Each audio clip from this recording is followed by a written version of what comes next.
Assalamualaikum warahmatullahi wabarakatuh. Selamat pagi anak-anak. Bagaimana kabar kalian hari ini? Ya, semoga kalian semua dalam keadaan baik ya. Kali ini kita bertemu lagi dengan Ibu Laila. Hari ini kita akan membahas tentang kenampakan alam dan buatan di Indonesia serta bersatu membangun bangsa. Nah, langsung saja kita kali ini akan membahas tentang tema 5, subtema 2, pembelajaran 4. Yang pertama yaitu kenampakan alam di Indonesia, yaitu ada 4. Yang pertama, dataran tinggi. Nah, dataran tinggi sering dijadikan tempat untuk mendirikan villa atau rumah sebagai tempat istirahat karena memiliki udara sejuk dan pemandangan yang indah. Nah, selain itu, dataran tinggi sering dijadikan sebagai lahan perkebunan dan tempat pariwisata. Yang kedua yaitu gunung.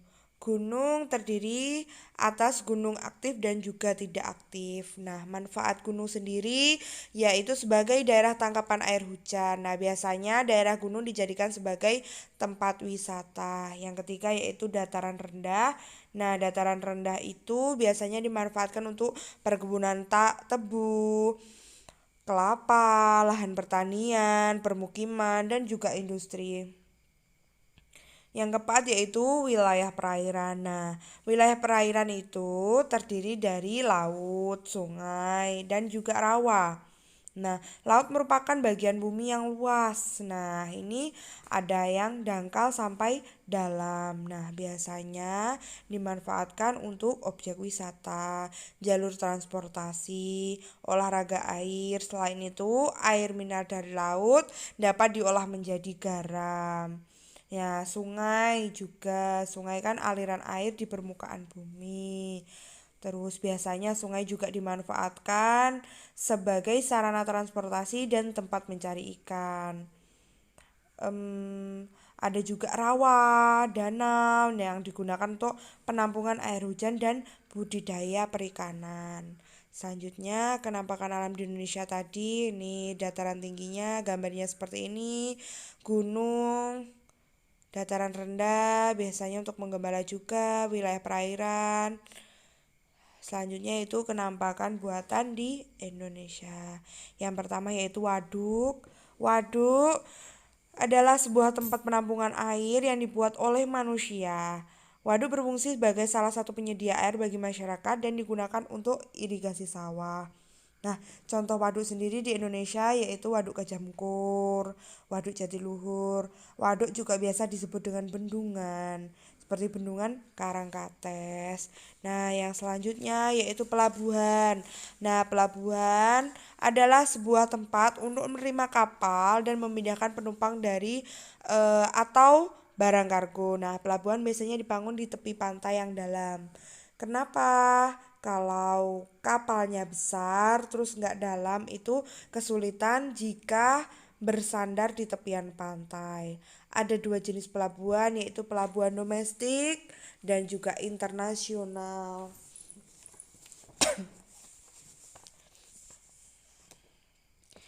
Nah, selanjutnya yaitu kenampakan buatan di Indonesia.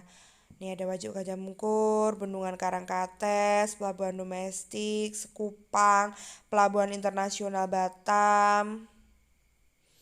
Bersatu membangun bangsa. Nah, nilai persatuan mengandung arti mengakui dan menghargai sepenuhnya keanekaragaman yang dimiliki bangsa Indonesia. Keragaman dijadikan perekat kesatuan dan persatuan bangsa. Keragaman bukan alasan untuk bermusuhan, melainkan untuk bersatu. Selain itu, nilai persatuan dapat diwujudkan melalui hidup bergotong royong dan cinta tanah air. Nah, ini ada contohnya berbeda-beda tetapi tetap satu jua.